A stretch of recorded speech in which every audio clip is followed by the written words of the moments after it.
Hello everyone. सबसे पहले तो मकर संक्रांति पोंगल की बहुत बहुत शुभकामनाएं। सब लोग बहुत अच्छे से मनाइएगा।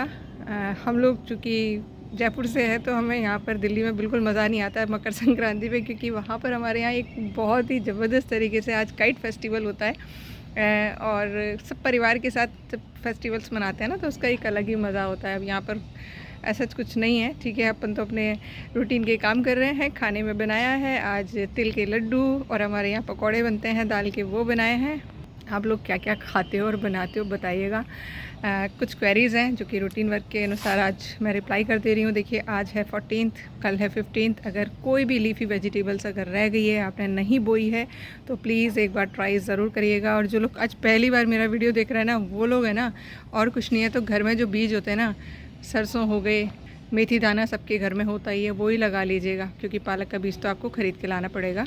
क्योंकि जब अपने घर से उगा हुआ हरा साग आप खाकर देखेंगे ना, यकीन मानिए आपको मार्केट वाला हरा साग कभी भी खाने का मन नहीं करेगा।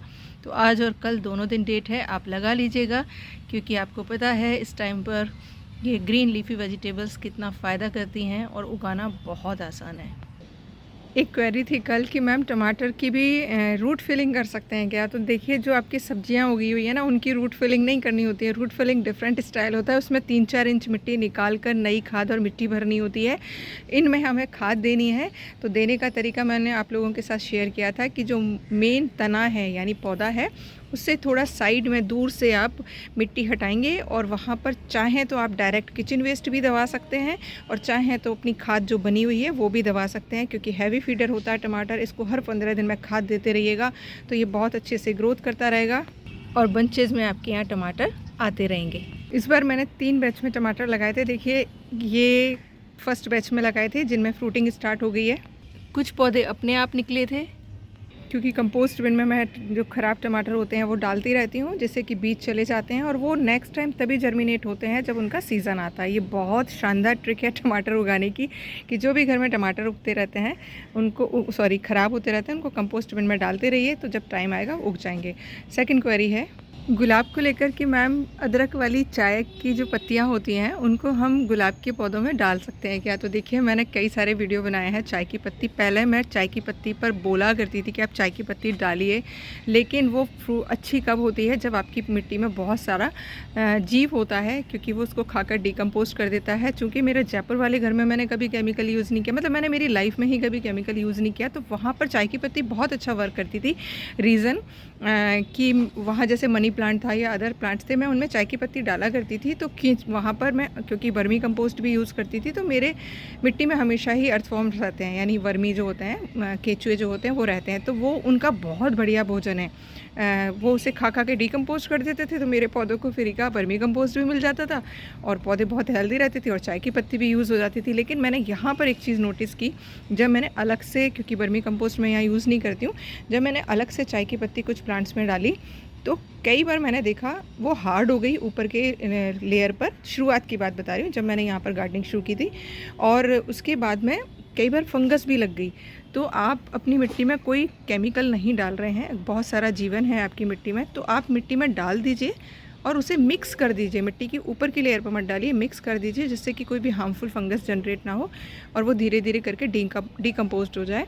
क्योंकि जो मैंने पढ़ा है और सुना है कि चाय की पत्ती में ऐसा कोई चीज़ नहीं होती है कि वो एक खाद का काम करे। खाद का काम तब करती है जब वो उस डिकम्पोज बहुत अच्छे से हो जाती है।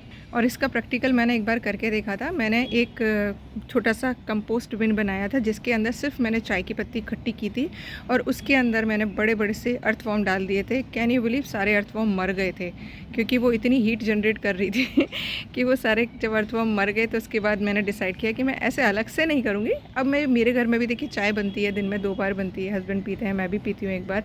तो वो चाय की पत्ती मेरी सारी की सारी गमलों में मिक्स करके मैं पॉट फिलिंग में भर देती हूँ, या फिर वो जाती है कंपोस्ट बिन में। और उसके बाद जब वो डिकम्पोज हो जाती है, क्योंकि जैसे मैंने कहा ठंडी होने के बाद वो केंचुओं का बहुत अच्छा भोजन बन जाती है और वो उसे खाकर बिल्कुल खाद में कन्वर्ट कर देते हैं। तो वैसे आप कर सकते हैं अगर आपकी मिट्टी में केमिकल आप नहीं डाल रहे हैं। और अदरक, जो मैं अपना पर्सनल एक्सपीरियंस बता रही हूँ, अदरक वाली जब चाय की पत्ती हम डालते हैं ना, तो अदरक कई बार उसमें ना वाइट कलर के कीड़े हो जाते हैं। तो बेस्ट रहेगा कि आप मिट्टी में मिक्स करके पॉट में भर दें, उसके बाद पौधा लगाएं। और डायरेक्ट भी अगर डाल रहे हैं ना तो कॉर्नर में डालिए और उसको मिट्टी के अंदर मिक्स कर दीजिए, ऊपर की लेयर पर मत छोड़िए। ऊपर की लेयर पर छोड़ेंगे तो कोई ना कोई हानिकारक फंगस हो सकता है उसमें जनरेट हो जाए और आपका पौधा ख़राब हो जाए। तो ये चीज़ टिप छोटी सी है बट ध्यान रख लीजिएगा। जैसे कि देखिए ये मैं आज लेकर आई हूँ चाय की पत्ती, तो इसको मैं मिट्टी में मिक्स करके ग्रो बैग्स में भर के रख दूँगी। और मेरा तो पता ही है आपको, मैं कम से कम 1 महीने बाद प्लांट लगाती हूँ और अब तैयार कर रही हूँ गर्मियों के लिए पॉट्स। तो उनमें मिट्टी में मिक्स करके किचन वेस्ट और जो लीव्स मिलाती हूँ मैं, इनको भर के मैं पॉट्स में रख दूँगी। और उसके बाद मेरे यहाँ जो पौधों की हेल्थ होती है वो आप देखते ही हैं। तो एक बार ज़रूर मेरे तरीके से पॉट फिल करके देखिएगा। यकीन मानिए आपको बहुत ज़्यादा खाद खरीदनी तो पड़ेगी ही नहीं और बहुत ज़्यादा आपको मेहनत नहीं करनी पड़ेगी अपने पॉट्स में। और ये देखिए फ्री का पॉट ना कोकोनट जो कच्चा वाला नारियल होता है उसका पानी पी लिया और नारियल पानी बेचने वाले भैया से ही इसमें नीचे होल करवा लिया, जिससे ये एकदम फ्लैट सरफेस बन गया रखने के लिए। तो भाई ये बहुत बढ़िया पॉट्स का काम करते हैं। पानी पीजिए और फिर इनमें प्लांट्स लगाइए। तो मैं तो इस बार काफ़ी सारे यूज़ करने वाली हूँ इसी तरीके से। सस्टेनेबल लाइफ जीनी है ना, तो ये तरीके आपको अपनाने पड़ेंगे। फ्री का पॉट और खूब सारा लेकर आई हूँ नारियल छिलका, जो कि पॉट फिलिंग में यूज़ करूँगी। तो आप भी ऐसे यूज़ करिएगा और ख़ासकर लगाइएगा इसमें स्पाइडर मैट, बहुत बढ़िया चलेगा। आई होप दोनों क्वेरीज़ का आंसर मिल गया होगा। मिल गया है तो अप्लाई कर लीजिएगा। वीडियोस पसंद आते हैं तो लाइक एंड शेयर ज़रूर करा करिए। और लीफी वेजिटेबल नहीं लगाया है तो लास्ट बैच लगा लीजिए। यकीन मानिए लगाना बहुत आसान है। Thank you for watching. Channel पर बने रहिएगा और खूब सारी गजक, मूंगफली, तिल खाइएगा। Thank you for watching.